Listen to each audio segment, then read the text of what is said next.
One of the best and worst things that every person who wants to become an entrepreneur has to admit is everything is your fault.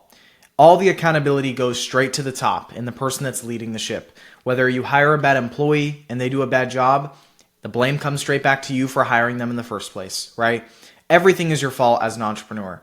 And one of the key things is you take that mindset that everything is your fault and you bring that into your own life in every other area, you'll start to see massive results. And that's personally what I've seen in my life getting to where I'm at.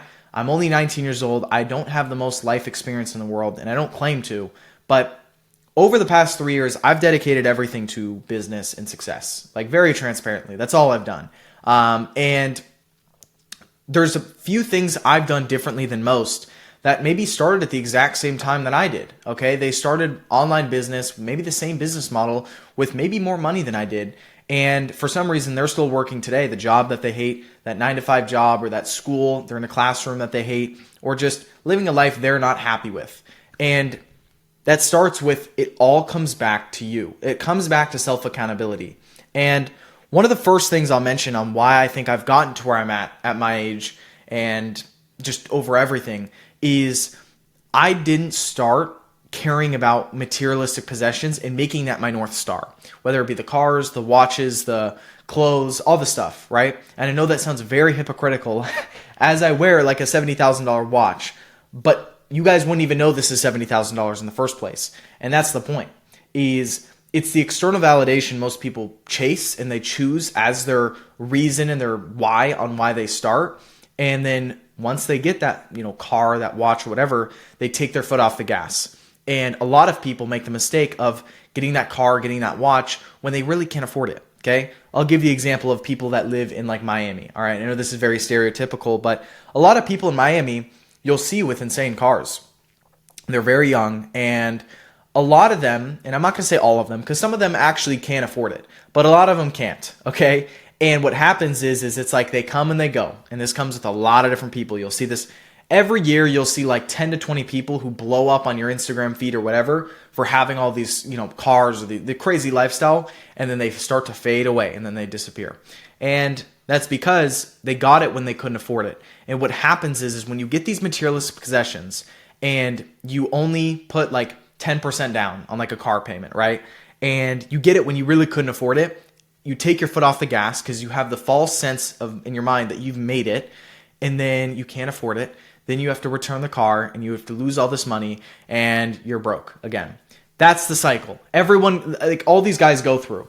And that's why the whole online money space, I think, has like a really bad reputation, is because it's people that chase the things that doesn't mean anything, right? Like, could I go buy a car tomorrow and could I probably buy the best car? I could buy cars tomorrow where I'd be the first 19-year-old in the world to buy in cash, and it would be like a record. But the point is that doesn't mean anything to me because I started the business game for a bigger why. For me, it was building really cool things and changing the way people live, or just a bigger reason on why I started rather than just a car or a watch. Okay.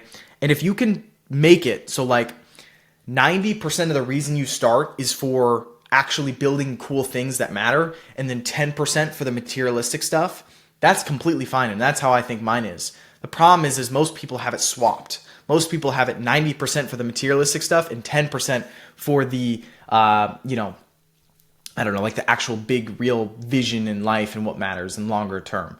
And I'm very big on that. Maybe I'll probably die on my throne as the guy in the online money space that like, I guess says reinvest my money. I'm not like a boring guy who invests my money in like ETFs and stuff like that either. Like, and nothing against that. Like I do have investments there, but like I take very high risk investments, and like I've done very well doing it because I think I have a high risk tolerance in the first place. But point is I think that's a lot better than buying a car, for example, or buying something that you just quite frankly can't afford. And that's a big thing I think I've done differently compared to most people that start. And that's why maybe even they get that first initial bit of success, but then they waste it. Okay. That's that. Number 2 is social isolation. Okay. And this is something that a lot of entrepreneurs will actually agree with and say they've had to go through, especially if they've seen some success, but it's hard for them to admit. And I'm open about it. And that's that, like, when you start, there's a path you have to take. So for example, when I started, there was two paths I could take. Number one is I could take the college path. I could take the college path, get a business degree, work a corporate job or whatever, and then that's my life, okay? Or I could take the less traveled path where there's so much sacrifice and there's no guarantees that I might completely fail, but if I go through with it and I stick through with it and I'm confident in my ability, I'll have exponential results that no one in that other kind of bucket would have. And so I had to make that decision, and I just compared the two. And I looked at the people who would go down the college route, and I saw, okay, you'd be lucky to make $100,000 a year out of college. Average is probably like $60,000 to $80,000 a year. Factor in tax, factor in living expenses, you're broke, okay? You're straight up broke. And that's, most college kids have to go through at least 5 to 10 years of just getting out of the mud. They have college debt, they have all these things kind of pushing against them, and they can barely get out. And that's what it's called, the rat race, for a reason. So for me, I was like, okay, well, that's not going to get me anywhere. I'm never going to stand out as a human going the path everyone else goes. And that's the first step I had to take, was like, okay, there's no other choice but actually succeeding with this other path. And it's been about 2.5 years of really, like, I never cared about the social like parties or like interactions or things with other people. I have a very tight-knit, close group of friends that is pretty much the only people I hang out with. And then of course, business acquaintances and, partners and stuff like that. That's its own bucket. And then that's it, right? Like, that's been it. And it's been intentional. I haven't been the most have a socially fun life and stuff like that, because I simply couldn't. There was no choice. If I had that in my life while I was trying to build this business and get it off the ground, I would still be, it's like, it's not even worth my time, because it's like going really hard upstream and you just never can get out of it because you keep making the bad decisions that keep pushing the water that goes harder and harder and harder that you have to swim up against. Okay. And it just makes it too hard. It just wasn't worth it for me. I'd like, okay, let me take a few years of sacrifice and I'll have a super fun social life or whatever. When I get off I get off the ground, right? I can actually see some success. And that's what it's been. And you have to be willing to make the sacrifices for that. I cannot stress it enough. A lot of people get caught up in that and they have a false reality in their mind that they can make it without any sacrifice. That's the furthest from the truth, okay? And it's hard, but it's worth it in my mind. And I'll give you the example as like my daily work, or I guess just life routine. I'll explain it right now.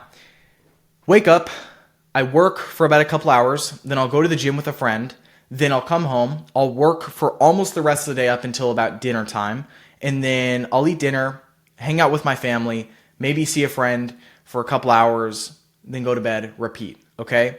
And that doesn't sound like a bad life at all, and it's not, but it's very boring, okay? You do that for 3 years straight, that gets boring. And there's really no mix. There's no like every other day is something different. No, every single day is the same. And that's just what I forced myself to do, and I've had super strict goals alongside that, which strict goals and having goal setting has been another huge thing for me. I've done it publicly on this channel. You guys can go back, look at Carson's 2024 goals. Okay, I made a video strictly for that. And I also made a Carson 2025 goals video. You guys can see what my goals have been every single year.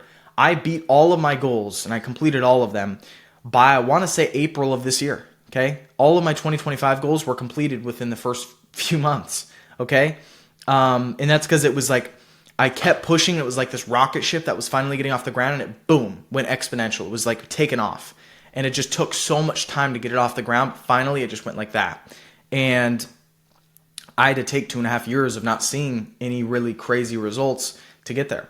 And that's just something you have to go through, right?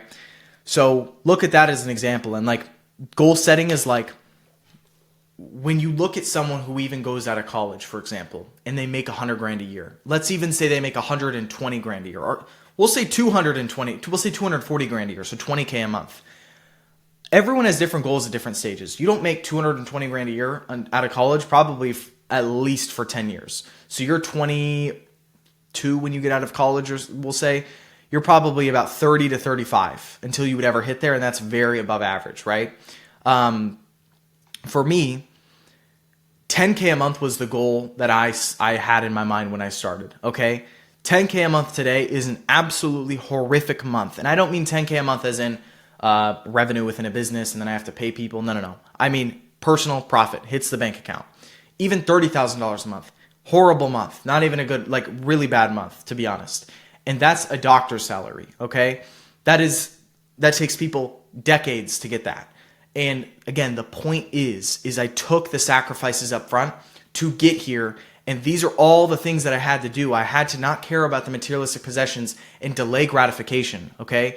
I reinvested all my money into the business, into things that mattered for the first, even up until now, right? I've spent some money on watches, whatever, cool. But I've reinvested a lot of money, and that's the reason why I've been able to go like that with the rocket ship, because I didn't blow my opportunity. When I see an opportunity, I can take it because I've spent the time to kind of build up towards that, right? And that matters a lot. The last thing I'm going to touch on is mentors, all right? People have a bad reality that like everyone online is a scam, okay? And rightfully so, to be honest. And I mentioned like these kids in Miami and stuff like that. It's like, it's a bunch of people who a lot of the time, especially on social media, buy the materialistic possessions to fund their materialistic possessions. Does that make sense? So it's like they buy a car and then that car is now used as all of their marketing. And then all the traffic buys because this person could afford that car when really they stretched themselves to afford that car in the first place. And then they got all the people who thought, oh, dude, he's so rich. Let me learn what he does. And then they buy their program or their course or whatever. And that's the reason they can upload their lifestyle. And really, there's no business skills there, right? That's just selling lifestyle, right? And if you are buying products off people who don't talk about business but only lifestyle, I'll say straight up, you're an idiot. I know these people who do that, okay? I've had conversations with them. I know people who are very close with a lot of the biggest guys in the space. It's all intentional, and they're not dumb. But the people who are buying a lot of the time are dumb because they're being misled from they can buy this Lamborghini or this crazy car just because this person bought it when really that's how they afforded it, okay? That's how they can keep kind of affording it because it's just a lifestyle marketing scheme, right? So, I mean, you guys don't see me with a car, right? And there's a reason why. I just think it has a really bad perception of people who can't really afford things, and it's just unauthentic and it's dishonest. And I don't think it's cool, Do I think I'm going to get a cool car at some point? Of course, right? I don't work hard for no reason, but I don't want to center that around my brand, right? Like if you can find people who really talk about in-depth business content, they can explain high-level things to you, then follow those people, okay? And I'm not even just plugging my own stuff. If you find other people that you really do understand and you relate with and you like their content and they speak high level in business, those are people to buy from because if they're talking high level, they learned that somewhere and it's probably from experience and they've probably done it before. Buying a car, anyone can go finance a car, okay? I could probably finance a Bugatti, okay, at 19 years old. I don't know how I'd get approved for it, but I could put enough down probably. And everyone would be like, no way. And I could for sure make a ton of sales off that. But the point is it's just dishonest. It's unauthentic. It's whatever, okay? And my whole point in saying that is mentors are extremely important. Everyone has a perception that everyone is a scam, and it's simply not true. I wouldn't be where I'm at without mentors and buying courses. I'm very honest about this. Courses are the reason I'm even in the space in the first place. If I didn't come across a guy named Iman Gadzhi back in 2023, I think, or 2022, and I didn't buy his course, I wouldn't be where I'm at today, okay? Even if was this course the most valuable thing I've ever watched? Absolutely not. But the point is I made the financial investment up front to secure that I'm invested enough to want it, okay? And when you financially invest yourself, it kind of comes with a time investment too. Like, I'm not going to go spend 10 grand or 1 grand on this course when it's all the money I have and not follow through with it, right? I financially put myself on the line. I need to follow through with my actions. And that's what I did. And if I didn't buy courses and I didn't find mentors, I wouldn't be where I'm at. You have to learn from someone. And sometimes that someone costs a lot of money. I've paid well over 6 figures in just mentors total, across courses, programs, and everything. And it's almost all of them have been good investments because I've learned something, Not the whole thing has been worthwhile, I'll say, but I've learned something that's changed my perception, or I could take it away and implement it in my business that's then made me 10x whatever I invested. And that's all that mattered, okay? It didn't all have to be good. I just needed to find one golden nugget, take it, run with it, and then use it, and then, of course, make money from it. So mentors are extremely important, okay? This could be anyone, but just have mentors that you want to be like and you like, and make sure they back it up with like, hey, they actually know a thing or two about business and they're showing it. And it's not just, hey, look at me buy this cool thing and then, buy my course because of that, right? Like that's the easiest way to get scammed, okay? Like just honestly. So very basic foundational advice there, but I think it's across the board very true. But these are all things that I think I've done differently, like to recap, didn't really care about materialistic possessions. My why was a lot bigger. I wanted to really make it, okay? There's a guy I look to as an inspiration. You guys can look at him on YouTube. His name's Julian Petrules, and he is someone who, in my mind, has made it, okay? He doesn't sell anything, I don't think, to his audience. He is friends with like Drake and stuff like that, but the point is he will make videos where he invests tens of millions of dollars into a stock, and he's, I think, in his 30s, and he's worth hundreds of millions of dollars, okay? And he got there by really building something big. Anyone can go buy a Lamborghini and call it a day. Sure, it's cool, whatever, right? Like you can get there eventually. But really building to a level like that is inspirational to me, and that's where I want to see myself in the future. And that's why I reinvest, and that's why I keep building, because it is a snowball, right? As everyone throws all their money into cars and the things like that, and you guys can learn from what I'm doing here, I walk into most rooms and I know I'm worth more than most people. And that's not like an egotistical thing, or at least like people within my age group, I'll say. I don't like to say this is an egotistical thing. I like to say that as a thing is like, I've played my cards right. We've probably all made a similar amount of money, but I've played my cards in a certain way that exponentially made me more, let's say, valuable in a financial sense because I wasn't done with it. Everyone has their own preference. Everyone likes to spend their money how they want, and there's no shame to that. If they earn it, they get it, totally fine. But I'm just telling you guys what goes through in my head, right? I really do look out 10, 20, 30 years, and I've always been about that on this channel. And that's why I think I'm ahead, is because I have a long-term vision. I don't look at 6 months. I look at years, even decades, right? And that's what matters. So guys, I hope you found this video valuable. I know this has been kind of just a lot of talking, but I think these are the videos that changes people, the way they think, in a little bit deeper of a perspective, and start really understanding that like, it's possible, you can really do it, but you just need to be intentional, and you just can't be stupid. When you get the opportunity for something, attack it and make sure you're positioned for it. A lot of people are presented opportunities, but they just don't take it because they're not positioned right. Make sure you position your life for every opportunity that you want to take. You are able to take it because you've positioned yourself for it. And that's a big thing I think I've done well in a lot of areas. Okay. So guys, that being said, I hope you guys enjoyed this video. I'll see you guys in the next one. You guys can follow my Instagram. It'll be in the description. Peace.